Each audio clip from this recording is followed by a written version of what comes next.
بسم الله الرحمن الرحيم. ألف لام ميم. تلك آيات الكتاب الحكيم هدى ورحمة للمحسنين الذين يقيمون الصلاة ويؤتون الزكاة وهم بالآخرة هم يوقنون أولئك على هدى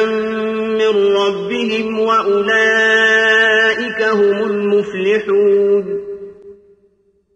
ومن الناس من يشتري لهو الحديث ليضل عن سبيل الله بغير علم ويتخذها هزوا أولئك لهم عذاب مهين. وإذا تتلى عليه آياتنا ولى مستكبرا كأن لم يسمعها كأن في أذنيه وقرا فبشره بعذاب أليم. إن الذين آمنوا وعملوا الصالحات لهم جنات النعيم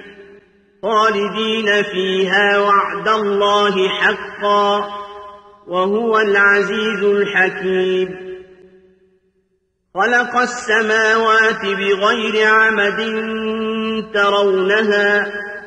وألقى في الأرض رواسي أن تميد بكم وبث فيها من كل دابة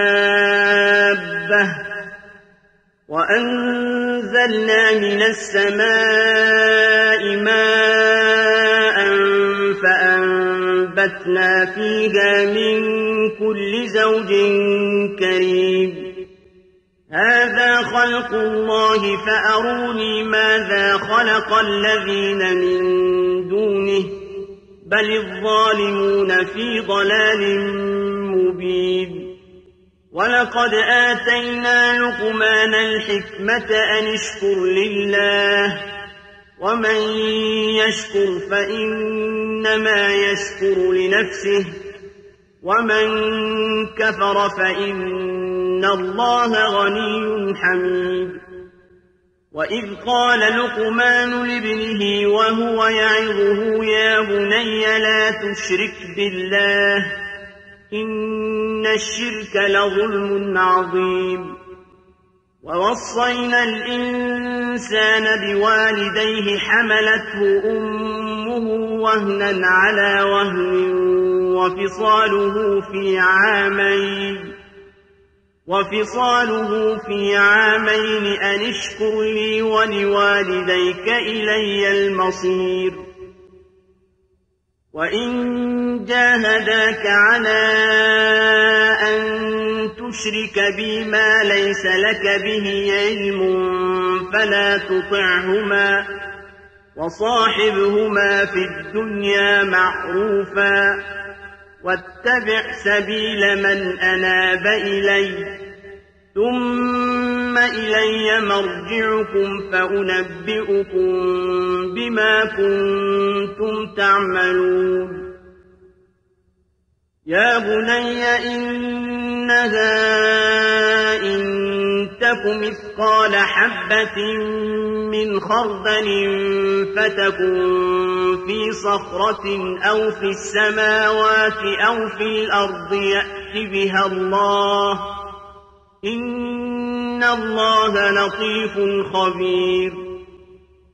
يا بني أقم الصلاة وأمر بالمعروف وانه عن المنكر واصبر على ما أصابك إن ذلك من عزم الأمور. ولا تصعر خدك للناس ولا تمش في الأرض مرحا إن الله لا يحب كل مختال فخور. واقصد في مشيك واغضض من صوتك إن أنكر الأصوات لصوت الحمير. ألم تروا أن الله سخر لكم ما في السماوات وما في الأرض وأسبغ عليكم نعمه ظاهرة وباطنة ومن الناس من يجادل في الله بغير علم ولا هدى ولا كتاب منير وإذا قيل لهم اتبعوا ما أنزل الله قالوا بل نتبع ما وجدنا عليه آباءنا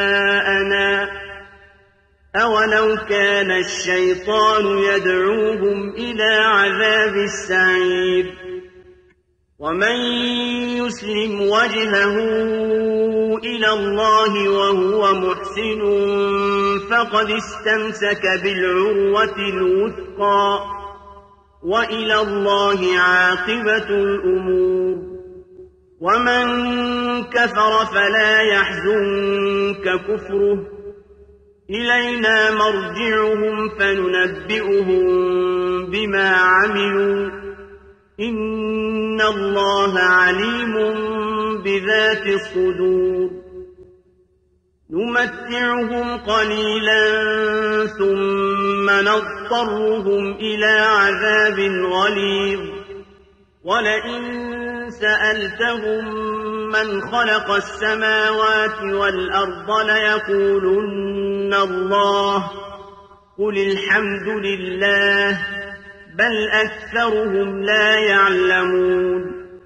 لله ما في السماوات والأرض إن الله هو الغني الحميد ولو أن ما في الأرض من شجرة أقلام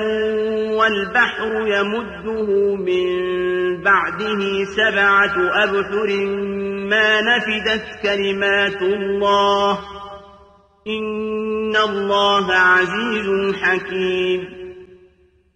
ما خلقكم ولا بعثكم إلا كنفس واحدة إن الله سميع بصير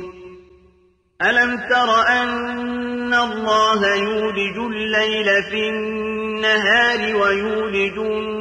النهار في الليل وسخر الشمس والقمر كل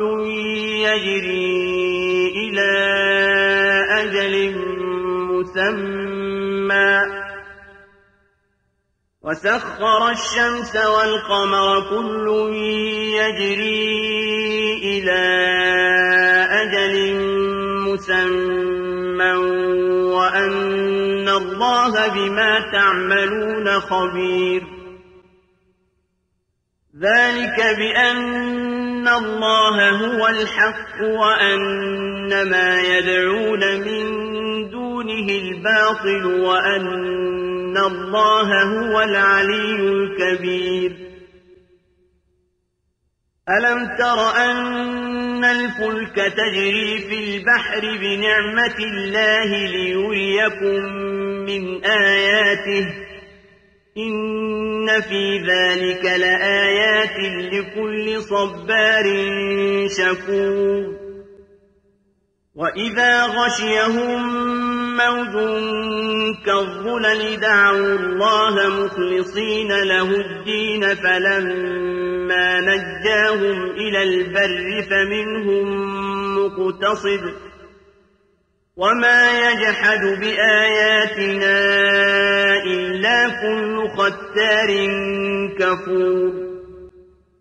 يا أيها الناس اتقوا ربكم واخشوا يوما لا يجزي والد عن ولده ولا مولود هو جاز عن والده شيئا إن وعد الله حق فلا تغرنكم الدنيا ولا يغرنكم بالله الغرور إن الله عنده علم الساعة وينزل الغيث ويعلم ما في الأرحام وما تدري نفس ماذا تكسب غدا وما تدري نفس بأي أرض تموت إن الله عليم خبير